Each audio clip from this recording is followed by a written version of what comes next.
So there's no there was no earlier when he was 13 years old. There was not enough probable cause for arrest, but he was on the FBI radar. And the question is, when he was walking around, evidently a quiet kid that people must have suspected up to something.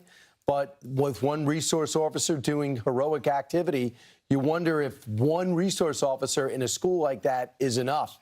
One confronted the gunman, and he ends up, this gunman ends up going flat in his stomach and saying, okay, I don't want to die. So he doesn't give himself up. But is it possible to stop a gunman who's already in the building? Well, yeah.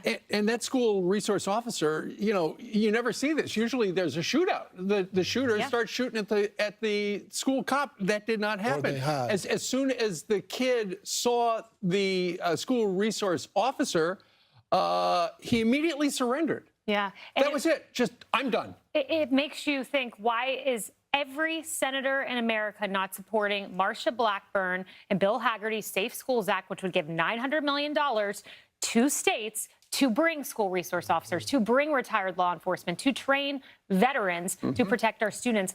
Look, because it worked yesterday. It worked. I want to read you a headline from the Associated Press. Shooter warning signs get lost in sea of social media posts. That was not about yesterday's shooting. That was about Ethan Crumley in 2022. Ethan Crumley, the Oxford High School shooter, posted pictures with guns and said, kids, be scared. The shooter yesterday posted something that was threatening and concerning enough to be flagged for the FBI. Are you sensing a trend? I am. We must figure out how to stop and neutralize these individuals before they kill 4 people in a high school, 2 innocent students. To your point, Kayleigh, and I don't even know the answer to this, because when you look at, based on the laws that are on the book currently, they did the interview process, talked to the family. The family then said the guns are secure. He can't get them. I mean, what else in the process needs to be done to make sure that doesn't happen? We had Paul Mauro on. He's done investigations like these before in New York City. This is what he had to say on the process.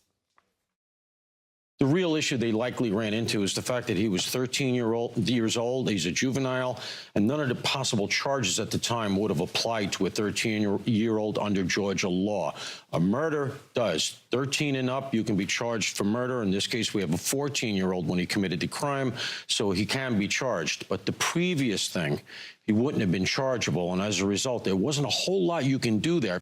The thing I would say is this: there's no sigh of relief today. These are also the worst days as well, not just for the families that have to mourn the loss of their loved one, but these are when copycats happen. The day after, there'll be some kid that try to come into the school with a gun there. So there's going to be police departments on high alert all over the country today. Just into the start of the school year. What a tragedy. Absolute tragedy. All right.